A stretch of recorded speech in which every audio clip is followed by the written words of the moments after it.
ಬಾಳ ಹಳಿವುದೇಕೆ ಗೋಳ ಕರೆಯುವುದೇಕೆ, ಬಾಳಿಲ್ಲದೆ ತಪ್ಪದೇನ ಮಾಡಿಕೊಡಂ, ಕೇಳಿಯದು ಬೊಮ್ಮ ನಾಡಿಪನು ನೀನದರೊಳಗೆ ಪಾಲುಗೊಳ್ಳಲು ಬೇಡ ಮಂಕುತಿಮ್ಮ ಅಂತ. ಇವತ್ತಿನ ಗೋಷ್ಠಿಯ ಶೀರ್ಷಿಕೆ ಕುಟುಂಬ ವ್ಯವಸ್ಥೆ ಸಂಕೀರ್ಣತೆಯೆಡೆಗೆ. ಇದರ ಬಗ್ಗೆ ಮಾತಾಡಲಿಕ್ಕೆ ನಮ್ಮ ಜೊತೆಗೆ ಆಗಲೇ 3 ಜನ ಬೇರೆ ಬೇರೆ ಕ್ಷೇತ್ರದ ಪರಿಣಿತರಿದ್ದಾರೆ. ಶ್ರೀಯುತ CG ಲಕ್ಷ್ಮೀಪತಿಯವರು, ಶ್ರೀಯುತ M ಶ್ರೀಧರಮೂರ್ತಿಯವರು ಹಾಗೂ ಶ್ರೀಮತಿ ರಾಜಲಕ್ಷ್ಮಿ ಅಂಕಲಗಿಯವರು. ಈ 3 ಪರಿಣಿತರನ್ನು ನಾನು ವೇದಿಕೆಗೆ ಪ್ರೀತಿಪೂರ್ವಕವಾಗಿ ಆಹ್ವಾನಿಸ್ತೇನೆ. ಈ ಕಾರ್ಯಕ್ರಮದ ಸಂಚಾಲಕತ್ವವನ್ನು ವಹಿಸ್ಕೊಳ್ಬೇಕು ಅಂತ ರಾಜಲಕ್ಷ್ಮಿ ಅಂಕಲಗಿಯವರ ಹತ್ರ ಕೇಳ್ಕೊಳ್ತೇನೆ. ಟಾಪಿಕ್ಕಿಗೆ ಡೈರೆಕ್ಟಾಗಿ ಬರ್ತೀನಿ. ಅದಕ್ಕಿಂತ ಮೊದಲು ಶ್ರೀಧರಮೂರ್ತಿ ಸರ್ ಇದ್ದಾರೆ, ಲಕ್ಷ್ಮೀಪತಿ ಸರ್ ಇದ್ದಾರೆ. ಒಬ್ಬರು ಸೋಷಿಯಾಲಜಿ ಆ್ಯಂಡ್ ಇದರಿಂದ ಸೋಷಿಯಾಲಜಿ ಬ್ಯಾಕ್ಗ್ರೌಂಡ್ನಿಂದ, ಆಮೇಲೆ ಇನ್ನೊಬ್ಬರು ಸೈಕಾಲಜಿ ಬ್ಯಾಕ್ಗ್ರೌಂಡ್ನಿಂದ, ನಾನು ಜುಡಿಷಿಯರಿ ಬ್ಯಾಕ್ಗ್ರೌಂಡ್ನಿಂದ, ನಾನು ಲಾಯರ್ ಇದ್ದೀನಿ. ಇಲ್ಲಿ ಕೊಟ್ಟಿರೋ ಸಬ್ಜೆಕ್ಟ್ ಏನದಲ್ಲ, ಇದು ಕುಟುಂಬ ವ್ಯವಸ್ಥೆ ಸಂಕೀರ್ಣತೆಯೆಡೆಗೆ ಅಂತ ಹೇಳ್ತಾರೆ. ಯೂಶಲಿ ನಾವು 3 ಬ್ಯಾಕ್ಗ್ರೌಂಡ್ನವರಾಗಲಿ ಬೇರೆಯವರಾಗಲಿ ಕುಟುಂಬ ವ್ಯವಸ್ಥೆನ 3 ಡಿಫ್ರೆಂಟ್ ಆ್ಯಂಗಲ್ದಿಂದ ನೋಡಕ್ಕೆ ಇವತ್ತು ಇಲ್ಲಿ ವಿಚಾರ ಮಾಡ್ತೀವಿ ಅನ್ಬೋದು. ಕುಟುಂಬ ಅನ್ನೋದು ಹೆಂಗೆ ಶುರುವಾಯಿತು, ಹೇಗೆ ಶುರುವಾಯಿತು ಅದೆಲ್ಲ ಬ್ಯಾಕ್ಗ್ರೌಂಡ್ ಇದು ಬೇಡ. ಆದರೆ ಕುಟುಂಬಕ್ಕೆ ಮೂಲ ಏನದಲ್ಲ, ಸಮಾಜಶಾಸ್ತ್ರೀಯವಾಗಿ ಯಾವ ರೀತಿ ಅದು ಬಂತು ಅಂತ ಒಬ್ಬರು ಅನಲೈಸ್ ಮಾಡಿದರೆ ಆ ಕುಟುಂಬ ಬೆಳಕೋತ ಹೋದಂಗೆ, ಬದಲಾಕೋತ ಹೋದಂಗೆ ಅದರ ಹಿಂದಿರುವ ಮನಸ್ಥಿತಿಗಳು ಹೆಂಗೆ ಬದಲಾಗ್ತಾವು ಅದನ್ನು ಶ್ರೀಧರಮೂರ್ತಿ ಸರ್ ಹೇಳ್ತಾರೆ. ಇನ್ನು ಎಲ್ಲ ಬದಲಾವಣೆನೂ ಸೊಸೈಟಿಯೊಳಗೆ ಸರಿಯಾಗಿ ಹೊಂದ್ಕೊಂಡು ಹೋಗಬೇಕಾದ್ರೆ ಏನು ಮಾಡಬೇಕು, ಜುಡಿಷಿಯರಿ ಯಾವ ರೀತಿ ಅಥವಾ ಲಾಯರ್ ಆಗಿ ಯಾವ ರೀತಿ ನಾವು ಅದಕ್ಕೆ ಕೋಪ್ ಮಾಡ್ತೀವಿ ಅದನ್ನು ನಾನು ನನ್ನ ಆ್ಯಂಗಲ್ದಿಂದ ಹೇಳ್ಬೋದು. ಇದನ್ನು ಒಂದು ಜನರಲ್ ಆಗಿ ಸ್ಟಾರ್ಟ್ ಮಾಡೋಕ್ಕಿಂತ ಮೊದಲು ಒಂದು ಮುಖ್ಯ ಕ್ವಶನ್ದಿಂದ ಶುರು ಮಾಡ್ತೀನಿ. ಏನಂದರೆ, ಟಾಪಿಕ್ಕಿಗೆ ಒಂದು ಹೆಸರು ಕೊಟ್ಟರು, ಕುಟುಂಬ ವ್ಯವಸ್ಥೆ ಸಂಕೀರ್ಣತೆಯೆಡೆಗೆ. ಈ ಸಬ್ಜೆಕ್ಟಿಗೆ ಹೆಸರು ಕೊಟ್ಟಾಗ ಮೋಸ್ಟ್ ಪ್ರಾಬಬ್ಲಿ ಅವ್ರ ತಲೆಯೊಳಗೆ ಏನಿರಬಹುದು, ಸಂಕೀರ್ಣತೆ ಎಡೆಗೆ ಅಂತಂದರೆ ಎಲ್ಲರೂ ಅಸ್ಯೂಮ್ ಮಾಡ್ಕೊಂಡು ಬಿಟ್ಟಾರ ಕುಟುಂಬ ವ್ಯವಸ್ಥೆ ಚೇಂಜ್ ಆಗ್ಯದ, ಸಂಕೀರ್ಣ ಆಗಿಬಿಟ್ಟದ, ಸಂಕೀರ್ಣತೆ ಎಡೆಗೆ ಅಂತ ಡಿಸೈಡ್ ಮಾಡಿಬಿಟ್ಟಾರ. ಅಂದರೆ ಅದು ಬದಲಾವಣೆ ಕಡೆಗೆ ಹೊಂಟದಂತ ಅಂದ್ಕೊಂಡಿಲ್ಲ ಅಥವಾ ಸ್ಥಿತ್ಯಂತರದ ಕಡೆಗೆ ಹೊಂಟದ ಅಂದ್ಕೊಂಡಿಲ್ಲ, ಸಂಕೀರ್ಣತೆ ಎಡೆಗೆ ಹೊಂಟದ ಅಂತ ಸಮಾಜದೊಳಗೆ ಒಂದು ಅಭಿಪ್ರಾಯ ಈಗಾಗಲೇ ಭಾಳ ಮಂದಿ ಕಡೆ ಭಾಳ ಫೀಲ್ಡ್ನಾಗಿದು ಅಂದುಕೊಂಡಿರೋದ್ರಿಂದ ಆ ಒಂದು ಟಾಪಿಕ್ನಿಂದನೇ ಶುರು ಮಾಡೋಣ ಅಂತ. ನಾನು ಮೊದಲಿಗೆ ಸೋಷಿಯಾಲಜಿಸ್ಟ್ ಆಗಿ ಸರಿಗೆ ಕೇಳ್ತೀನಿ, ಲಕ್ಷ್ಮೀಪತಿ ಸರ್ಗೆ, ಇದು ಸಂಕೀರ್ಣತೆ ಎಡೆಗೆ ಅಥವಾ ಸ್ಥಿತ್ಯಂತರದ ಕಡೆಗೆ ಅಥವಾ ಜಸ್ಟ್ ಬದಲಾವಣೆ ಕಡೆಗೆ ಇದನ್ನು ಯಾವ ರೀತಿ ಅನಲೈಸ್ ಮಾಡ್ತೀರಿ? ಈ ಶೀರ್ಷಿಕೆನೇ ನಾವು ಮೊದಲು ಅರ್ಥ ಮಾಡ್ಕೋಬೇಕಾಗಿದೆ. ಕುಟುಂಬ ಅಂದರೆ ಯಾವ ಕುಟುಂಬ, ಎಂತಹ ಕುಟುಂಬ, ಮತ್ತು ಸಂಕೀರ್ಣತೆ ಅಂದರೆ ಏನು ಅಂತ. ಕುಟುಂಬ ಅಂದ್ರೇನು, ಸಲಿಂಗ ಕುಟುಂಬನ, ದ್ವಿಲಿಂಗ ಕುಟುಂಬನ, ಅಥವಾ ಅವಿಭಕ್ತ ಕುಟುಂಬನ, ವಿಭಕ್ತ ಕುಟುಂಬನ, ನಗರ ಕುಟುಂಬನ, ಅಪ್ಪರ್ ಕ್ಯಾಸ್ಟ್ ಬ್ರಾಹ್ಮಿನ್ ಫ್ಯಾಮಿಲಿನ, ಅಥವಾ ದಲಿತ್ ಫ್ಯಾಮಿಲಿನ, ಶೆಡ್ಯೂಲ್ ಕಾಸ್ಟ್ ಫ್ಯಾಮಿಲಿನ, ಟ್ರೈಬಲ್ ಫ್ಯಾಮಿಲಿನ, ಮೈಗ್ರೆಂಟ್ ಫ್ಯಾಮಿಲಿನ, ಅರ್ಬನ್ ಪುವರ, ಸ್ಲಮ್ ಫ್ಯಾಮಿಲಿನ. ಹೀಗೆ ಒಂದು ಕುಟುಂಬ ಅನ್ನೋದು ಸಾರ್ವತ್ರಿಕವಾಗಿರೋದಕ್ಕೆ ಸಾಧ್ಯವಿಲ್ಲ. ಹಾಗಾಗಿ ಯಾವ ಕುಟುಂಬವನ್ನು ನಾವು ಸಾಮಾನ್ಯವಾಗಿ ನಮ್ಮ ಸಮಾಜಶಾಸ್ತ್ರದಲ್ಲಿ ನಗರ ಕೇಂದ್ರಿತ ಅಥವಾ ಗ್ರಾಮ ಕೇಂದ್ರಿತ ಅಪ್ಪರ್ ಕಾಸ್ಟ್ ಫ್ಯಾಮಿಲೀಸ್ ಮಾತ್ರ ಇಲ್ಲಿವರೆಗೆ ಅಧ್ಯಯನ ಮಾಡಿದ್ದಾರೆ. 2022ವರೆಗೆ ನೋಡಿರೋ ಅಧ್ಯಯನಗಳು ನೋಡಿದ್ರೆ ಒಂದೇ ಅಧ್ಯಯನ ಇದೆ. ಏನಂದರೆ, ಅವಿಭಕ್ತ ಕುಟುಂಬಗಳು ಅಣುಕುಟುಂಬಗಳಾಗಿರೋದ್ರಿಂದ ನಮ್ಮ ಕುಟುಂಬಗಳಿಗೆ ಯಾವ ಸಮಸ್ಯೆ ಬಂದಿದೆ ಅಂತ. ಅದಕ್ಕೆ ಹೊರತಾದ ಅಧ್ಯಯನಗಳು ತುಂಬ ಕಡಿಮೆ ಆಗಿದೆ. ಹಾಗಾಗಿ ಫಸ್ಟು ನಾವು ಈ ಶೀರ್ಷಿಕೆಯನ್ನೇ ಒಂದು ಪ್ರಾಬ್ಲಮಟೈಸ್ ಮಾಡಿ ಅರ್ಥ ಮಾಡಿಕೊಂಡ್ರೆ ಒಳ್ಳೆಯದು ಅನಿಸುತ್ತೆ. Correct sir. ಅದು ನೀವು ಹೇಳಿದ್ರಿ, ಬರೇ ಅವಿಭಕ್ತ ಕುಟುಂಬದಿಂದ ಅಣು ಕುಟುಂಬಕ್ಕೆ ಬಂತು, ಅದನ್ನೇ ಕೋಪಪ್ ಮಾಡ್ಕೊಳ್ಳೋಕ್ಕಾಗಲಾರ್ದೆ ಇವತ್ತಿಗೂ ನಮ್ಮ ಸೊಸೈಟಿ ಒಳಗೆ ಅವಿಭಕ್ತ ಕುಟುಂಬನ ರೊಮ್ಯಾಂಟಿಸೈಸ್ ಮಾಡುವಂಥ ಪ್ರಯತ್ನನೇ ನಡೆದಿದೆ. ಅದರ ಹಿಂದಿರುವ ಸೈಕಾಲಜಿಯನ್ನಾಗಲಿ ಇದನ್ನಾಗಲಿ ತಿಳ್ಕೊಳ್ಳುವ ಪ್ರಯತ್ನ ಮಾಡಿಲ್ಲ. ಈಗ ಲಕ್ಷ್ಮೀಪತಿ ಸರ್ ಹೇಳಿರೋ ಥರ ಈ ಎಲ್ಲ ಡೈಮೆನ್ಷನ್ ಆಫ್ ಹೊಸ ತರಹದ ಕುಟುಂಬ ವ್ಯವಸ್ಥೆ, ಅದರ ಹಿಂದಿನ ಮನಸ್ಥಿತಿಗಳು ಬದಲಾವಣೆಗೆ ಯಾವ ರೀತಿ ಅದರ ಅವಶ್ಯಕತೆ ಇದೆ ಅಥವಾ ಸಜ್ಜಾಗಿದೆ ನಾ ಸೊಸೈಟಿ, ಅದ್ರ ಬಗ್ಗೆ ಏನು ಹೇಳ್ತೀರಿ ಸರ್? ನಾನು ಓದಿರೋದು ಚಿಕಿತ್ಸಕ ಮನೋವಿಜ್ಞಾನ. ನನ್ನ ಹತ್ರಕ್ಕೆ ತುಂಬ ಜನ ಈ ಮನೋಚಿಕಿತ್ಸೆ, ಈ ಸೈಕೋಥೆರಪಿಗೆ ಬರ್ತಾರೆ.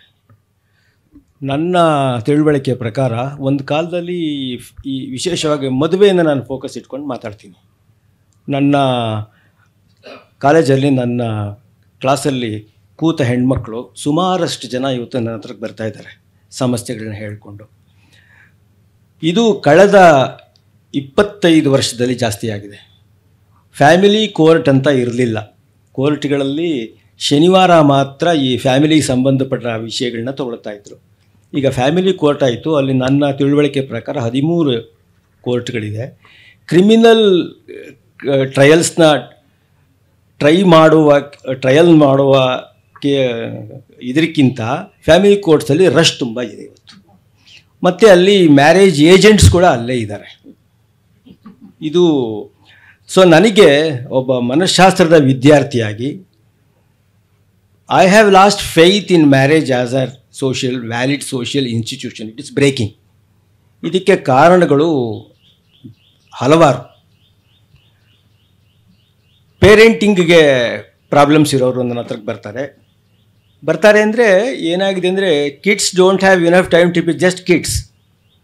ಕೆಟ್ಟ ಧಾವಂತದಲ್ಲಿ ಇದ್ದಾರೆ. ಸಹಜವಾದ ಸುಖ ಬದುಕಿಂದ ಮರೆಯಾಗಿದೆ. My days are full even on Sundays. ಅಷ್ಟು ಜನ ನನ್ನ ಹತ್ರಕ್ಕೆ ಯಾವ ಮ್ಯಾಜಿಕ್ ವ್ಯಾಂಡ್ ಕೂಡ ಇಲ್ಲ. ಯಾವುದೇ ಸಿದ್ಧತೆ ಇಲ್ಲದೆ ಜನ ಇವತ್ತೂ ಮದುವೆಗೆ ಎಂಟರ್ ಆಗ್ತಾ ಇದ್ದಾರೆ. ಆಮೇಲೆ ಬಹಳ ಬೇಗ, ಯಾಕಂದರೆ ಈ ಡಿವೋರ್ಸ್ ಅನ್ನೋದು ಒಂದು ಮೈಲಿಗೆಯಾಗಿ ಉಳಿದಿಲ್ಲ ಇವತ್ತು. It is not a stigma anymore ಇವತ್ತು. ಯಾಕೆಂದರೆ ಹೆಣ್ಮಕ್ಳು ವಿದ್ಯಾವಂತರಾಗಿದ್ದಾರೆ, ಅಕಾಮಿಡೇಷನ್ಸ್ ಸಿಕ್ಕತ್ತೆ. ಒಂದು ಕಾಲದಲ್ಲಿ ಸಿಗ್ತಿರ್ಲಿಲ್ಲ ಡಿವೋರ್ಸ್ ಆಗಿರೋರಿಗೆ. ಈ ಕಂಡೀಷನ್ಸು 150 ವರ್ಷದ ಹಿಂದೆ ಇದ್ದಿದ್ರೆ ನಮ್ಮ ನಿಮ್ಮ ತಾತಂದ್ರು ಯಾರೂ ಜೊತೆಗೆ ಇರ್ತಿಲ್ಲ ಅಂತಾನೆ ನನ್ನ ಅಭಿಪ್ರಾಯ. ಈ ವಿಪ್ಲವಗಳಿದೆಯಲ್ಲ, ಇದನ್ನು ಅರ್ಥ ಮಾಡ್ಕೊಳ್ಳೋಕೆ ಸಮಾಜ ತುಂಬ ಕಷ್ಟಪಡ್ತಾ ಇದೆ. ಆಮೇಲೆ court rooms are very very busy. ಇದನ್ನು ಅರ್ಥ ಮಾಡ್ಕೊಳ್ಳೋಕ್ಕೆ ಭಾಳ ಇಂಟ್ರಿಕೇಟ್ ಸೈಕಲಾಜಿಕಲ್ ನಾಲೆಡ್ಜ್ ಏನೂ ಇರಬೇಕಾಗಿಲ್ಲ. ಕಾಮನ್ ಸೆನ್ಸ್ ಸಾಕು. ಅದು ಕಾಣ್ತಾ ಇಲ್ಲ ಇವತ್ತು. ನನ್ನ ತಿಳುವಳಿಕೆ ಏನಂದರೆ, ನಾನು ಗ್ರಹಿಸಿರೋದು ಏನಂದರೆ, ಒಂದು ರೀತಿಯ ಬೋರ್ಡಮ್ ಆವರಿಸ್ಬಿಟ್ಟಿದೆ ಇವತ್ತು ಅಂತ. ಇವತ್ತು our girls are choosing happiness over relationships. Sir, ನೀವು ಒಂದು ಸೆಕ್ಷನ್ ಆಫ್ ಸೊಸೈಟಿ ಬಗ್ಗೆ ಹೇಳಕತ್ತೀರಿ. ಇದು ನಾನು ಆ್ಯಸ್ ಅ ಲಾಯರ್ ಒಂದು ವಿಚಿತ್ರ ಸ್ಥಿತಿ ನೋಡ್ತೀನಿ. ಏನಂದರೆ, ನಮ್ಮದೇ ದೇಶದೊಳಗೆ ನೀವು ನೋಡಿರಿ, ಜೀನ್ಸ್ ಪ್ಯಾಂಟ್ ಯಾಕೆ ಹಾಕೊಂಡ್ಲು, ಫೋನ್ ಯಾಕೆ ಇಟ್ಕೊಂಡ್ಲು ಅಂಥೇಳಿ ಆಕಿನ ಮೇಲೆ ರಿಸ್ಟ್ರಿಕ್ಷನ್ ಹೇರುವಂಥ ಖಾಫ್ ಪಂಚಾಯತಿಗಳು ಇವತ್ತಿಗೂ ಕೆಲಸ ಮಾಡ್ತಾವೆ. ಇದೇ ಸೊಸೈಟಿ ಒಳಗೆ ಲಿವ್ ಇನ್ ರಿಲೇಷನ್ಶಿಪ್ಪನ್ನು ಎಕ್ಸೆಪ್ಟ್ ಮಾಡಿಕೊಂಡು ದಿಸ್ ಈಸ್ ವೆರಿ ಕಾಮನ್ ಅನ್ನುವಂಥ ಜನನೂ ಬದುಕ್ತಾರೆ. ಅಂದರೆ ನಾವು 18ನೇ ಶತಮಾನದಿಂದ 21ನೇ ಶತಮಾನದ ತನಕ ಸೈಮಲ್ಟೇನಿಯಸ್ಲಿ ಈ ದೇಶದಾಗ ಬದುಕಾಕತ್ತೀವಿ. ಈ ಎಲ್ಲ ಚೇಂಜಸ್ಸನ್ನು ಇದನ್ನು ಸಿಂಗಲ್ ಆಗಿ ಒಂದೇ ಥರದ ಲಾಗಳು ಟ್ಯಾಕಲ್ ಮಾಡೋಕ್ಕೆ ಸಾಧ್ಯನಾ? ಆ ಪರಿಸ್ಥಿತಿಯನ್ನು ಹೆಂಗೆ ನಾವು ಎದುರಿಸ್ಬೋದು? 2 ಆ್ಯಂಗಲ್ದಿಂದ ಇಬ್ಬರಿಗೂ ಕೇಳ್ತೀನಿ ನಾನು. ಇಲ್ಲಿ ಮ್ಯಾಟ್ರಿಮೋನಿ ಈಕ್ವಲ್ಸ್ ಸೆಟ್ಲಿಂಗ್ ಡೌನ್ ಅಂತ ಒಂದು ಇದಿದೆ. Matrimony itself is an unsettling experience for many people. ಯಾವುದೇ ಥರದ ಸಿದ್ಧತೆ ಕಾಣೋದಿಲ್ಲ. ಗರ್ಲ್ಸ್, ನನ್ನ ಅನುಭವದಲ್ಲಿ 36 ವರ್ಷಗಳ ಕಾಲ ನಾನು ಹುಡುಗಿಯರನ್ನ ಸೈಕಾಲಜಿ ಪಾಠ ಹೇಳೋ ನೆಪದಲ್ಲಿ ಕನ್ಫ್ಯೂಸ್ ಮಾಡಿದ್ದೀನಿ. ಯಾಕಂದರೆ confusion is the beginning of the knowledge. ಎಷ್ಟೋ ನನ್ನ ಈ ಅಫೇರ್ನಲ್ಲಿ ಇರುವಂಥ ಹುಡುಗಿಯರು, ಪ್ರಣಯದಲ್ಲಿ ಸಿಕ್ಕೊಂಡಿರೋ ಹುಡುಗಿಯರು ನನ್ನ ಹತ್ರಕ್ಕೆ ಬಂದು ಹೇಳ್ಕೊಂಡಿದ್ದಾರೆ. ನಾನು ಕೇಳ್ತೀನಿ, ಈಗ when you admire somebody, the admired person's personality is not always perceived in its totality. When you formalise a relationship through a marriage, yardstick appear. When yardstick appear, ನೀವು ಆ ಬದಲಾವಣೆಗಳಿಗೆ, ಯಾವುದೇ ಲಾಂಗ್ ಸ್ಟ್ಯಾಂಡಿಂಗ್ ರಿಲೇಷನ್ಶಿಪ್ಪಲ್ಲಿ ಅದು growth oriented ಆಗಿದ್ರೆ ಮಾತ್ರ sustain ಆಗುತ್ತೆ. ಒಬ್ಬರೊಬ್ಬರನ್ನ ಬೆಳೆಸ್ಕೊಳ್ಬೇಕು, ರೀಕ್ಲೈಮ್ ಮಾಡಬೇಕು, ರೀಇನ್ವೆಂಟ್ ಮಾಡ್ಕೊಳ್ಬೇಕು. ಬೋರ್ಡಮ್, ಉಂಬರ್ಟೋ ಇಕೋದು ಒಂದು ಮಾತಿದೆ, we all have to live by the sweat of our brow. The biggest enemy of this euphoria is boredom ಅಂತ ಒಂದು ಮಾತು ಬರೀತಾನೋ. ಇವತ್ತು ಬೋರ್ಡಮ್ ಇದೆ. ಇವತ್ತು adultery, how do you explain adultery? I made a statement in a medical college recently, even concubinage has been corrupted by marriage ಅಂದೆ. ಸುಮಾರು ಜನ ನಿಂತು ಚಪ್ಪಾಳೆ ಹೊಡೆದ್ಬಿಟ್ರು. ನಾನು ಚಮತ್ಕಾರದ ಆಡಿದ ಮಾತಲ್ಲ ಇದು. ಬಹಳ ಬಹಳ ಬೇಗ tolerance is not a virtue. ಅಂದರೆ ಯೂಶ್ವಲಾಗಿ ಟಾಲರೇಟ್ ಮಾಡ್ಕೊಳ್ಳೋರು ಹೆಣ್ಮಕ್ಳೇ. ಮಹಾ ಜಾಣ ಹೆಣ್ಮಕ್ಳು ತುಂಬ ಡಿಸ್ಫಂಕ್ಷನಲ್ ರಿಲೇಷನ್ಶಿಪ್ಪಲ್ಲಿ ಇವತ್ತಿದ್ದಾರೆ. Highly dysfunctional relationship. ನಾನು ಒಂದು ಮ್ಯಾರೇಜ್ ಪೋಸ್ಟರ್ ಮೇಡಮ್ಗೂ ಕೊಟ್ಟಿದ್ದೀನಿ, ಇವರ ಆಫೀಸಲ್ಲಿ ನಿಮ್ಗೆ ಇಟ್ಟಿರಬೇಕು ಅಂತ ಕಾಣುತ್ತೆ. ನನ್ನ marriage rules for a happy marriage ಅಂತ. Happiness results in boredom. We must achieve overwhelming calmness of mind. ನನ್ನ ಪೋಸ್ಟರ್ ಹೀಗೆ ಎಂಡಾಗುತ್ತೆ, whenever you are wrong accept, whenever you are right shut up ಅಂತ ಹೀಗೆ ಎಂಡಾಗುತ್ತೆ. ಈ ಸಿದ್ಧತೆ ಕಾಣೋದಿಲ್ಲ, ದೇಹ ರೆಡಿಯಾಗಿಬಿಡುತ್ತೆ. ಸಿದ್ಧತೆ, ಒಂದು ಲಾಂಗ್ ಸ್ಟ್ಯಾಂಡಿಂಗ್ ರಿಲೇಷನ್ಶಿಪ್ಗೆ, ಒಂದು ಎಂಡ್ಯೂರಿಂಗ್ ಮೀನಿಂಗ್ಫುಲ್ ರಿಲೇಷನ್ಶಿಪ್ಗೆ ಸಿದ್ಧತೆ ಎಜುಕೇಷನ್ ಮಾಡ್ತಾ ಇಲ್ಲ. Education I believe is what you make out of what you learn. ಅದು ಆಗ್ತಾ ಇಲ್ಲ. ಸರ್ ಅದನ್ನೇ ನಾನು ಹೇಳಿದ್ದೇನೆಂದ್ರೆ, ಜಾಸ್ತಿ ಮಾತಾಡದೆ ಏನು ಕಾಣುತ್ತೆ ಪ್ಲೀಸ್. ಇಲ್ಲ, ಅದನ್ನೇ ನಾನು ಸ್ವಲ್ಪ ಬೇರೆ ಆ್ಯಂಗಲ್ದಿಂದನೂ ಕೇಳಿದೆ. ನಮ್ಮ ದೇಶದ ಡೈವರ್ಸಿಟಿ ಏನದಲ್ಲ, ಹಳ್ಳಿಯಿಂದ ಹಿಡಿದು ಸಿಟಿ ತನೂ 18ನೇ ಶತಮಾನ ಅಂತ ನಾ ಹೇಳೋದಕ್ಕೆ ಕಾರಣ ಅದೇನು ನಾವು ಹಿಂದೆ ಬಿದ್ದೀವಿ ಅಂತಲ್ಲ, ಬಟ್ ಮನಸ್ಥಿತಿ ಇವತ್ತಿಗೂ ಅಷ್ಟು ರಿಗ್ರೆಸಿವ್ ಫ್ಯಾಮಿಲಿ ಸಲುವಾಗಿ ಅದಾವು. ನಾನು ನಾರ್ತ್ ಕರ್ನಾಟಕದಿಂದ ಬಂದಿರೋದ್ರಿಂದ ನೋಡ್ತೀನಿ, ಗಂಡು ಮಗು ಆಗಲಿಲ್ಲ ಅಂದರೆ ಇನ್ನೊಂದು ಲಗ್ನ ಆಗುವಂಥ ಜನ ಎಜುಕೇಟೆಡ್ ಫ್ಯಾಮಿಲಿಯೊಳಗೂ ಸಿಗ್ತಾರೆ. ಹೆಂಡತಿ ಸರಿಯಾಗಿ ಹೊಂದ್ಕೊಳ್ಳಿಲ್ಲ ಅಂದರೆ ಆಕಿನ ಬಿಡು ಮತ್ತೊಂದು ಆಗೋ. ಡೈವೋರ್ಸ್ ಬಗ್ಗೆ ಮಾತಾಡೋಂಗಿಲ್ಲ ರೀ ಅವರು. ಡೈವೋರ್ಸ್ ಬೇಡ, ಇನ್ನೊಂದು ಆಗೋ. ಇದು ಬೀದರ್ ಕಡೆ ಹೋದರೆ 2-3 ಮದುವೆಗೂ ಬರ್ತದೆ, ಅದನ್ನೂ ಐತಿ. ಅದೇ ಟೈಮಿಗೆ ನಾವು ತಪ್ಪಡ್ದಂಥ ಸಿನಿಮಾನು ಇವತ್ತು ಸೆಲೆಬ್ರೇಟ್ ಮಾಡ್ತೀವಿ. Just one slab she took divorce. ಅದಕ್ಕೆ ಭಾಳ ಮಂದಿ ಕಮೆಂಟ್ ಮಾಡ್ತಾರೆ, ಬರೀ ಒಂದು ಸ್ಲ್ಯಾಬ್ ಅಡ್ಜಸ್ಟ್ ಮಾಡ್ಕೋಬೇಕು ಅಂತ. ಆ ಸ್ಲ್ಯಾಬ್ ಅನ್ನೋದು ಬರೀ ಒಂದು ಏಟ ಅಲ್ಲ, ಅದು ಆಕಿನ ಸ್ವಾಭಿಮಾನಕ್ಕೆ, ಆಕಿನ ವ್ಯಕ್ತಿತ್ವಕ್ಕೆ ಹೊಡೆದಂಥ ಒಂದು ಪೆಟ್ಟು ಅಂತ ಹೆಣ್ಮಗಳು ಅಂದ್ಕೋತಾಳೆ. ಆ ಸ್ವಾಭಿಮಾನಿ ಹೆಣ್ಮಕ್ಳು ಇವತ್ತದಾರೆ. ಇವರು ಎಲ್ಲರ ಬ್ಯಾಕ್ಗ್ರೌಂಡು ಡಿಫ್ರೆಂಟ್ ಅದ. ಈ ಎಲ್ಲ ಬ್ಯಾಕ್ಗ್ರೌಂಡನ್ನು ಒಂದೇ ಜುಡಿಷಿಯರಿ, ಒಂದೇ ಲಾ ಹ್ಯಾಂಡಲ್ ಮಾಡಬೇಕು. ಇದು ಒಂದು ಕಾಂಪ್ಲೆಕ್ಸ್ ಸಿಚುವೇಶನ್ ಅಂತ ನನಗೆ ಫೇಸ್ ಮಾಡ್ತೀನಿ. ಅದನ್ನು ಹೆಂಗೆ ಇರಾಡಿಕೇಟ್ ಮಾಡ್ಬೋದು ಮೇಡಮ್? ಇದು ಎರಾಡಿಕೇಟ್ ಅನ್ನೋದಕ್ಕಿಂತ family is A political institution. Family, ಈಗ ವಿಲಿಯಂ ರೀಶ್ ಅಂತ ಜರ್ಮನ್ ಸೈಕ್ಯಾಟ್ರಿಸ್ಟು ಒಂದು ಪುಸ್ತಕ ಬರೆದಿದ್ದಾನೆ, ಲವ್, ಫ್ಯಾಮಿಲಿ ಆ್ಯಂಡ್ ಫ್ಯಾಸಿಸಮ್ ಅಂತ. ಎಲ್ಲರೂ ಈಗ ಫ್ಯಾಸಿಸಮ್ ಬಂದಿದೆ, ಇಂಡಿಯಾದಲ್ಲಿ ಸರ್ವಾಧಿಕಾರ ಬಂದಿದೆ ಅಂದರೆ it is perpetuated by family and every value is perpetuated by. ಈ ಕ್ಯಾಸ್ಟಿಸಮ್ ಬಂದಿದೆ, ಜಾತಿವಾದ ಬಂದಿದೆ ಅಂದರೆ ಆ ಜಾತಿವಾದವನ್ನು, ಮೌಲ್ಯವನ್ನು ಕಲಿಸೋದೇ ಕುಟುಂಬ. ತನ್ನ ಸಾಮಾಜಿಕರಣದ ಇದ್ರ ಮೂಲಕ ಭಾರತದಲ್ಲಿ ಜಾತಿ ವ್ಯವಸ್ಥೆ ಹೋಗಲ್ಲ ಅಂದರೆ ಕುಟುಂಬದಲ್ಲಿ ಎಲ್ಲಿಯವರೆಗೆ ಜಾತಿ ವ್ಯವಸ್ಥೆಯನ್ನು ಪೋಷಿಸಲಾಗುತ್ತೋ ಅಲ್ಲಿವರೆಗೆ ಅದನ್ನು ಪೋಷಿಸ್ತಾರೆ. ಆ್ಯಂಡ್ ಎಷ್ಟು ಪೊಲಿಟಿಕಲ್ ಆಗೋಗಿದೆ ಅಂದರೆ, ಈಗ ದೇಶವೊಂದರಲ್ಲಿ ಫ್ಯಾಸಿಸ್ಟ್ ಸರ್ಕಾರ ಬಂದಿದೆ ಅಂತ ಹೇಳಿದ್ರೆ ಫ್ಯಾಸಿಸಮ್ನ ನಮ್ಮ ಕುಟುಂಬದಲ್ಲಿ ಹೇಳ್ಕೊಡ್ಲಾಗುತ್ತೆ. Families have been politicised. ಪ್ರತಿ ಕುಟುಂಬದಲ್ಲೂ ಇಂಥ ರಾಜಕೀಯ ಪಕ್ಷನ ಬೆಂಬಲಿಸು, ಇಂಥ ಐಡಿಯಾಲಜಿನ ಬೆಂಬಲಿಸು ಅಂತ ಹೇಳೋದು ಆಗುತ್ತೆ. ಆಮೇಲೆ ಡೆಮಾಕ್ರಸಿ ಒಂದು ಒಳ್ಳೆ ಕೆಲಸ ಮಾಡಿದೆ. ಡೆಮಾಕ್ರಸಿ ಸರ್ಕಾರಕ್ಕೆ ಬಂದರೆ ಅದು ಕುಟುಂಬದೊಳಗಡೆನೂ ಬಂದೇ ಬರುತ್ತೆ.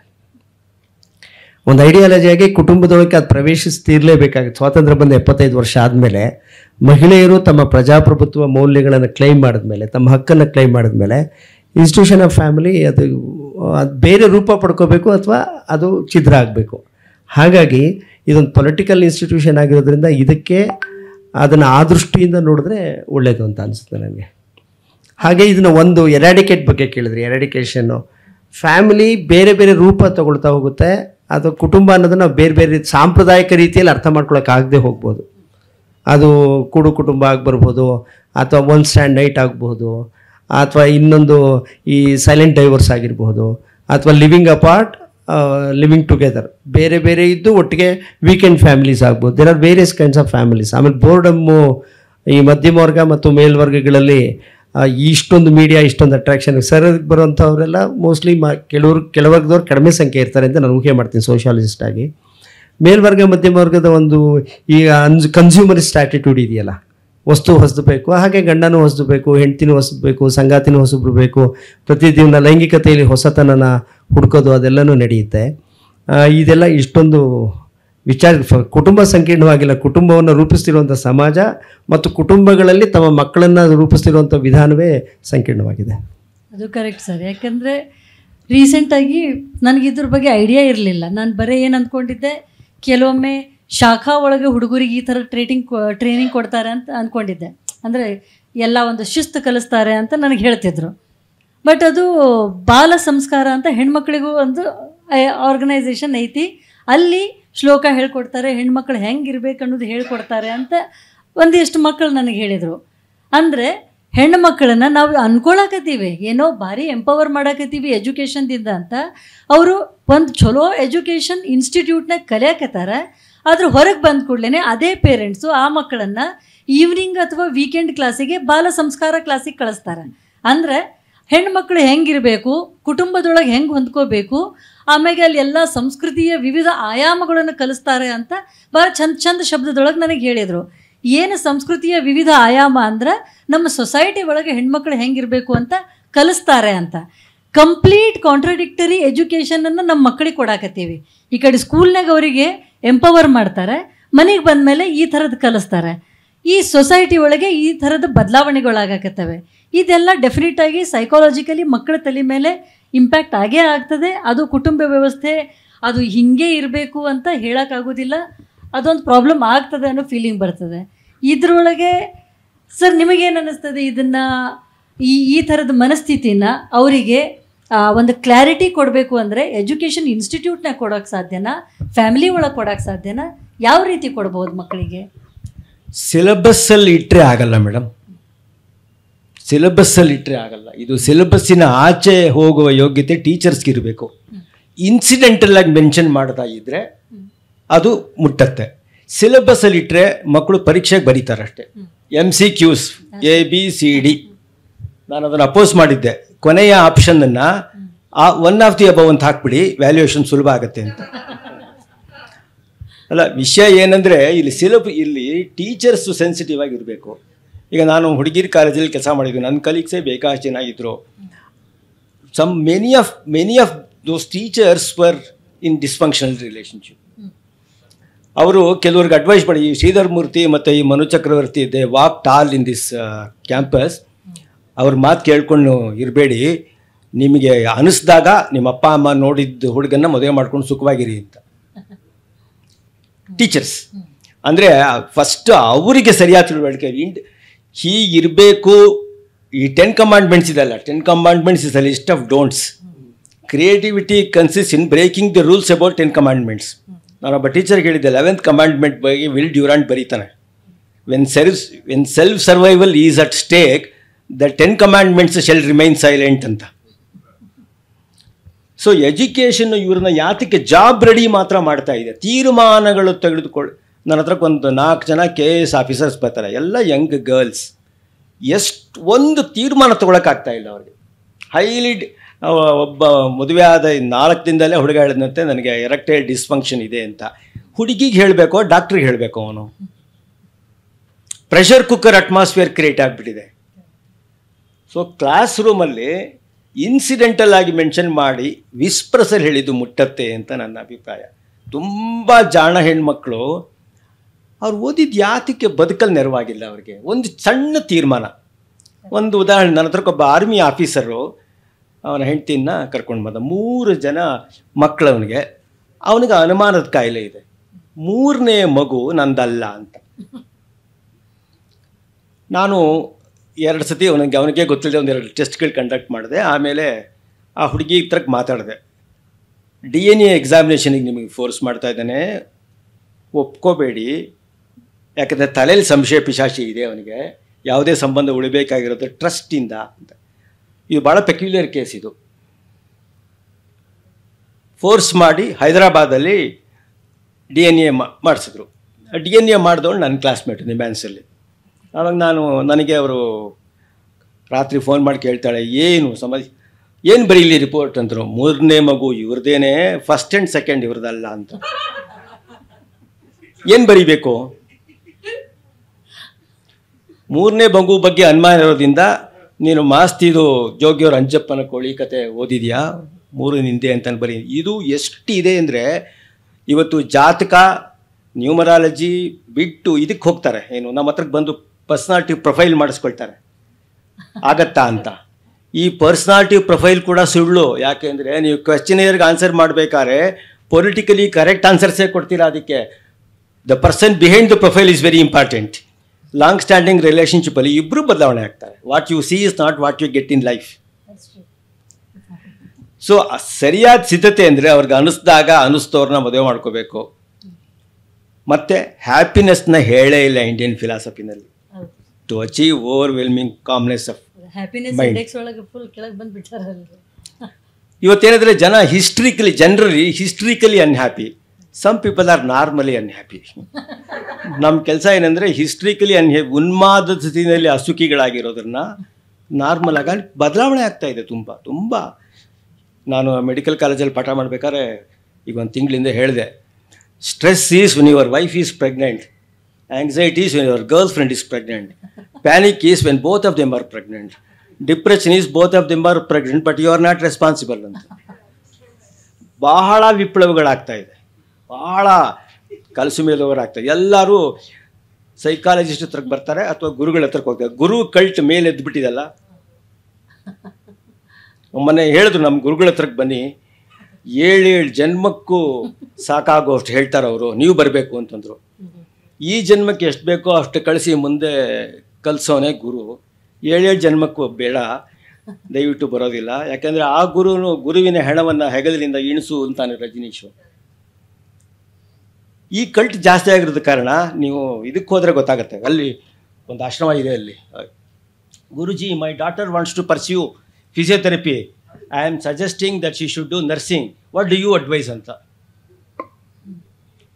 ಎಕ್ಸ್ಟರ್ನಲೈಸ್ ಮಾಡ್ತಾರೆ. ಮನೆಯಲ್ಲೇ ಕೂತು ಸಂಜೆ ಊಟ ಮಾಡಬೇಕಾದ್ರೆ ಒಂದು ಬೋರ್ಡ್ ಕೇರಮ್ ಮಾಡೋದು, ಊಟ ಆದಮೇಲೆ ಮೊಬೈಲ್ ಆಫ್ ಮಾಡಿ, ಟಿ ವಿ ಆಫ್ ಮಾಡಿ, ಮನೆಯವ್ರನ್ನ ಅತಿಥಿಗಳನ್ನ ನೋಡ್ತಾ, ಅತಿಥಿಗಳನ್ನ ಮನೆಯವ್ರ ಥರ ನೋಡ್ತಾ ಒಂದು ಕಾನ್ವರ್ಸೇಷನ್ನು, ಮೊಬೈಲ್ ಇತ್ಯಾದಿ ಆಗೋದೇ ಇಲ್ಲ. ಇದೆಲ್ಲ ಸೇರಿ ಕುಟುಂಬ ವ್ಯವಸ್ಥೆ ಕ್ರಮೇಣ ಐಲ್ಯಾಂಡ್ಸ್ ಆಗ್ತಾ ಇದೆ. ಚೇಂಜ್. ಸರ್, ಅದನ್ನೇ ಕುಟುಂಬ ವ್ಯವಸ್ಥೆ ಒಳಗೆ ಫಸ್ಟ್ ಲಕ್ಷ್ಮೀಪತಿ ಸರ್ ಹೇಳಿದ್ರಲ್ಲ, ಕುಟುಂಬ ಅನ್ನೋ ಡೆಫಿನಿಷನ್ಗೆ ಈಗ ನಾವು ಹೊಸ ಏನಂತಾರೆ ಸಂಬಂಧಗಳನ್ನು ಸೇರಿಸುವಂಥ ಅಗತ್ಯ ಬಂದದೆ. ಸುಪ್ರೀಂ ಕೋರ್ಟ್ ಏನೋ ಹೇಳ್ತು, 377 ಹೋಯಿತು. ಅದ್ರ ಬಗ್ಗೆ ಜನರೊಳಗೆ ಒಂದು ಸ್ವಲ್ಪ ಮಟ್ಟಿಗೆ, ಅದು ಸಿಟಿ ಜನ ಅಂತ ನಾನು ಹೇಳ್ತೀನಿ, ನಮ್ಮೂರ ಕಡೆ ಅಥವಾ ಬೇರೆ ಯಾವುದೇ ನೀವು ರೂರಲ್ ಪಾರ್ಟ್ ಕಡೆ ಹೋಗ್ರಿ, ಆ ಸಂಬಂಧಗಳಿಗೆ ಇವತ್ತಿಗೂ ಅಣಗಿಸಿ ಮಾತಾಡೋದೇ ಕಾಮನ್. ಏನೋ ಒಂದು ಹೇಳಿದರೆ ಅದು ನಾವು ಸ್ಟೀರಿಯೋ ಟೈಪ್ ಮಾಡೋದಾಗಲಿ, ಯಾಕೆ ಹೆಣ್ಣಿನಂಗೆ ಅಳ್ತಿದ್ದಿ, ಅವೆಲ್ಲ ಎಷ್ಟು ಕಾಮನ್ನಾಗಿ ನಾವು ನೋಡ್ತೀವಿ. ಅಂಥದ್ರೊಳಗೆ ಆ ಸಂಬಂಧಗಳಿಗೆ ರಿಕಗ್ನಿಷನ್ ಕೊಟ್ಟು ಅವನ್ನ ಕುಟುಂಬದ ಡೆಫಿನಿಷನ್ ಒಳಗೆ ತೊಗೊಂಡು ಬಂದು ಅವರಿಗೆ ಜುಡಿಷಿಯರಿ ಒಳಗೆ ನ್ಯಾಯನೂ ಸಿಗುವಂಥ ಟೈಮ್ ಬರಬೇಕು ಅಂತಂದರೆ ಲೀಗಲಿ ಆಗಲಿ ಸೊಸೈಟಿ ಒಳಗಾಗಲಿ ಯಾವ ರೀತಿ ಬದಲಾವಣೆಗಳನ್ನು ಎಲ್ಲಿಂದ ಮಾಡೋಕ್ಕೆ ಶುರು ಮಾಡಬೇಕು? ಕುಟುಂಬ ಅನ್ನೋದು ಒಂದು ಆರ್ಟಿಫಿಷಿಯಲ್ ಇನ್ಸ್ಟಿಟ್ಯೂಷನ್ ಮೇಡಮ್. ಪ್ರಪಂಚದ ಯಾವ ಜೀವಿಗಳಲ್ಲೂ ಇದ್ದೇ ಇರುವಂಥ ಒಂದು ಕೃತಕವಾದ ಸಂಸ್ಥೆ ಇದು.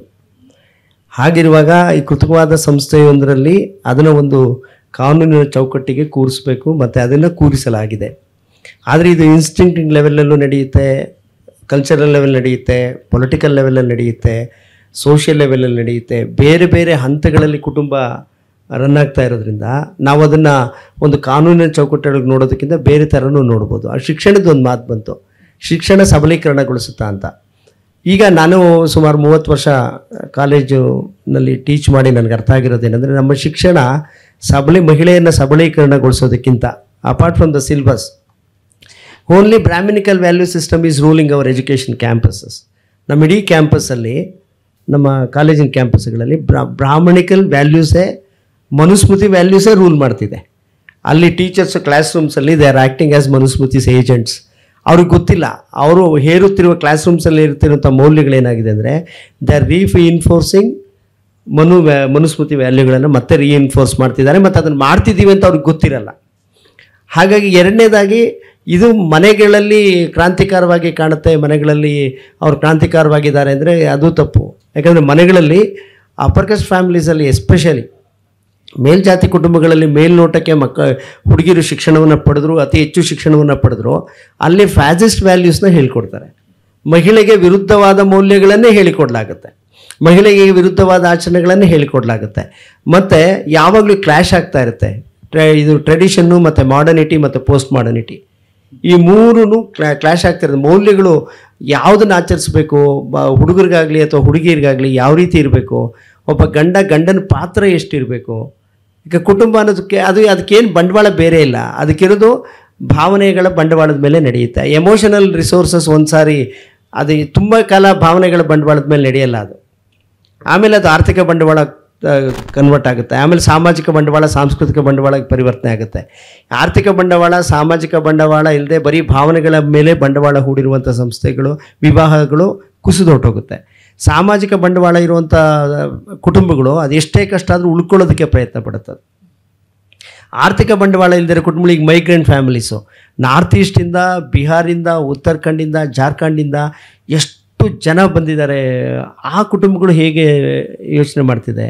ಅಥವಾ ಬೆಂಗಳೂರಲ್ಲಿ ಬಂದು ನೆಲೆಸಿರುವಂಥ ಈ ನೂರಾರು ಕುಟುಂಬಗಳು ಅವರು ತಮ್ಮ ಲೈಂಗಿಕ ಹಕ್ಕುಗಳನ್ನು ಅವರ ಲೈಂಗಿಕ ಹಕ್ಕುಗಳನ್ನು ಪೂರೈಸೋರು ಯಾರು?